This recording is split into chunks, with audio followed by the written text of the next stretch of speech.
Hello friends, अगर आप Europe के किसी भी देश में रेल यात्रा करने की सोच रहे हैं तो इस वीडियो में आपको सारी जानकारी दूंगी। पेरिस, लंदन, फ्रांस, कहीं पर भी अगर आपको रेल से यात्रा करनी है तो उसकी जानकारी, जैसे कि आप रेल में घर से बना खाना ले जा सकते हैं या नहीं, विंडो सीट कैसे मिलती है, कितने वजन का सामान ले जा सकते हैं, क्या ट्रेन में टॉयलेट होता है, बोर्डिंग पास क्या है, कैसे निकालते हैं, सामान का वेट कैसे करते हैं, बच्चों की हाफ टिकट लगती है, फुल टिकट लगती है, ट्रेन में खाना फ्री मिलता है या नहीं मिलता। आपकी जानकारी के लिए एक बात बता दूं कि यूरोप में रेल से यात्रा करना हवाई जहाज से यात्रा करने से ज़्यादा महंगा है। उसके कई कारण हैं। एक तो रेल से यात्रा करने पर आप एकदम सही जगह पर पहुंच जाते हैं, 2 घंटे पहले पहुंचने की ज़रूरत नहीं रहती, इमिग्रेशन भी जल्दी से हो जाता है, सामान भी आप ज़्यादा ले जा सकते हैं। लेकिन रेल से भी सस्ते में कैसे यात्रा करी जा सकती है, ये जानकारी मैं इस वीडियो में दूंगी। अगर आप ट्रेन से यात्रा करने का मन बना रहे हैं और अगर आपको बहुत पहले पता लग जाता है कि आपको ट्रेन में सफ़र करना है तो जितनी जल्दी हो सके आप ट्रेन की टिकट बुक कर दीजिए। बहुत सारी ट्रेन्स में ऐसा होता है कि आप 1 हफ्ते के अंदर अपना शेड्यूल भी चेंज कर सकते हैं। टाइमिंग्स 2 बार चेंज की जा सकती हैं और अगर 2 बार से ज़्यादा चेंज करनी है तो कुछ यूरो का फाइन लगता है और आप टाइमिंग्स चेंज कर सकते हैं। हवाई जहाज से यात्रा करने के लिए आपको एक लिमिट होती है कि इतना किलो सामान ही ले जा सकते हैं। इससे ज़्यादा अगर आप सामान ले जा सकते हैं तो आपको 1 किलो का कई हजार रुपए पैसे एक्स्ट्रा देना पड़ता है। लेकिन ट्रेन में ऐसा नहीं है। ट्रेन में आप बहुत सारा सामान इकट्ठा लेकर जा सकते हैं। यात्रा करना बहुत आसान है। हवाई जहाज से यात्रा करना और ट्रेन से यात्रा करने में समय का कितना अंतर है, ये भी आपके दिमाग में आ रहा होगा। तो आपकी जानकारी के लिए बता दूं कि हवाई जहाज से करेंगे या ट्रेन से करेंगे, समय आपको बराबर ही लगने वाला है। कोई 2, 3, 4 मिनट का ही फर्क पड़ने वाला है। एयरपोर्ट किसी भी शहर में 4 या 5 होते हैं, लेकिन रेलवे स्टेशन बहुत सारे होते हैं, इसलिए रेलवे स्टेशन तक पहुंचने के लिए आपको आसानी होती है। अगर आप बच्चों के साथ यात्रा कर रहे हैं तो मूवमेंट के लिए भी ज़्यादा जगह मिलती है ट्रेन के अंदर। यूरोप की ट्रेन्स में वही फैसिलिटी मिलती हैं जो कि आपको एरोप्लेन में मिलती हैं। टॉयलेट ट्रेन के अंदर होता है, खाने पीने का सामान आप खरीद सकते हैं, बच्चों का हाफ टिकट लगता है, स्टूडेंट्स को रिबेट मिलता है चाहे वो दूसरे देश के हों तब भी, और अगर आप सीनियर सिटीजन्स हैं तो भी आपको रिबेट मिलता है। गवर्नमेंट जॉब के लोगों को भी इसमें रिबेट मिलता है। बहुत सारे देशों में सिटी कार्ड बनवाने पर हाफ डिस्काउंट मिलता है ट्रेन और ट्रैम के किराए में। जैसे कि स्विट्ज़रलैंड में अगर आप कार्ड बनवा लेते हैं तो आपको ट्रेन के किराए में सीधा हाफ का डिस्काउंट मिलता है। यानी कि अगर आपका बिल 1000 रुपये का आया है तो आपको सिर्फ 500 रुपये ही देना होगा। अगर आप ट्रेन से एक देश से दूसरे देश के लिए यात्रा कर रहे हैं तो आपको इमिग्रेशन कराना होता है, पासपोर्ट अपने साथ ले जाना होता है और आपको ये प्रूव करना होता है कि आप कितने दिन के लिए कहाँ जा रहे हैं और कितने दिन में वापस आएंगे। आपके आने जाने का रीज़न वो आपसे पूछते हैं और अगर संतुष्ट हो जाते हैं तो बहुत जल्दी आपको इमिग्रेट कर दिया जाता है। इसमें आपसे बहुत ज़्यादा क्वेश्चनिंग नहीं की जाती जैसे कि एयरपोर्ट्स पे की जाती है। ट्रेन में आप अपने साथ अपनी ज्वेलरी पहन कर जा सकते हैं।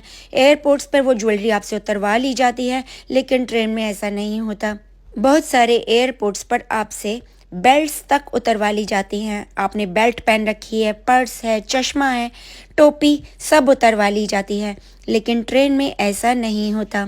ट्रेन में सफ़र करने का एक और बड़ा फ़ायदा ये है कि ट्रेन में ट्रैवलिंग के समय सामान आपके साथ होता है, जबकि हवाई जहाज में सामान आपको बोर्ड कर दिया जाता है और जब आप सफ़र पूरा करते हैं तो आपको सामान की बेल्ट की ओर भागना पड़ता है, नंबर पता करना पड़ता है कि सामान कौन सी बेल्ट पर आएगा।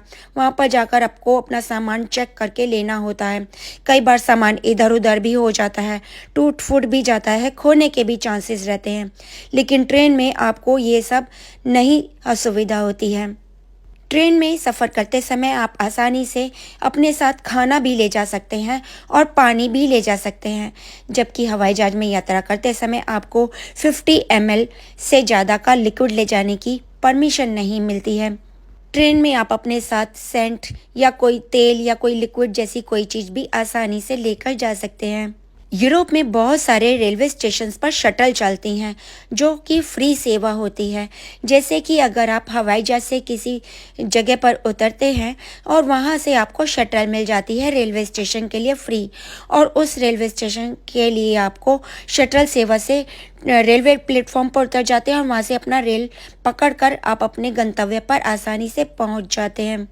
अगर आप ट्रेन की टिकट्स एडवांस में बुक कराते हैं तो आपको 10 से 20 गुना ज़्यादा डिस्काउंट भी मिल सकता है। ऐसा मैं अपने अनुभव से बता रही हूँ। मेरे को लंदन से फ्रांस जाना था।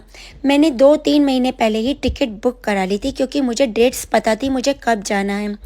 तो वो मेरी टिकट बुक हुई थी करीब इंडियन रुपीज़ के हिसाब से 2300 रुपये की। जी हाँ, सिर्फ 2300 रुपये की टिकट बुक हुई थी।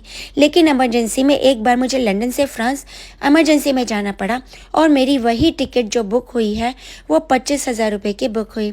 इसलिए कोशिश कीजिए कि आप पहले से ही टिकट बुक कराएं, उससे आपको बहुत सारा फ़ायदा मिलता है।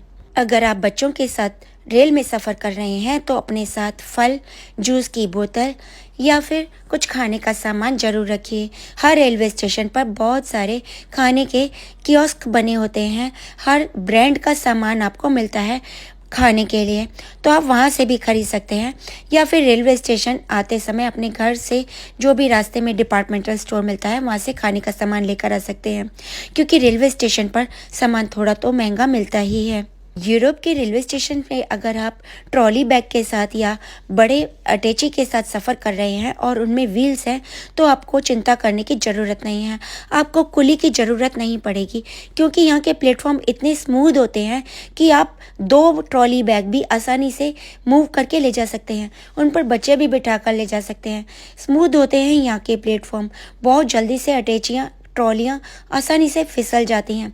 आप बिल्कुल भी थकेंगे नहीं और हर जगह बड़ी बड़ी लिफ्ट लगी होती हैं, एस्केलेटर लगे होते हैं, तो यहाँ पर परेशानी आपको बिल्कुल भी नहीं होती। इन्फॉर्मेशन आपको इंग्लिश और वहाँ की लोकल लैंग्वेजेस में आसानी से मिल जाती है। यहाँ का स्टाफ बहुत ही ज़्यादा हेल्पफुल होता है। अगर आपको वहाँ की लैंग्वेज नहीं आती है तो वो आपकी पूरी हेल्प करते हैं। लिखा हुआ भी आपको हर लैंग्वेज में मिल जाता है।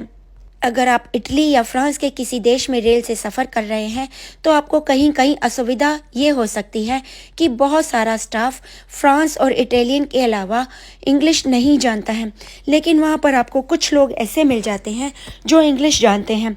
अगर आप उनसे अनुरोध करेंगे और थोड़ी सी रिक्वेस्ट करेंगे तो वो आपकी बात को आराम से सुनेंगे और आपकी हर सहायता करने की कोशिश करेंगे। अगर आपको लंदन या यूरोप के किसी भी देश के बारे में कोई जानकारी चाहिए तो आप मुझे कमेंट में लिख सकते हैं। वर्षा जैन ब्लॉग मेरा यूट्यूब चैनल देखते रहिए। नए ब्लॉग में फिर मिलते हैं।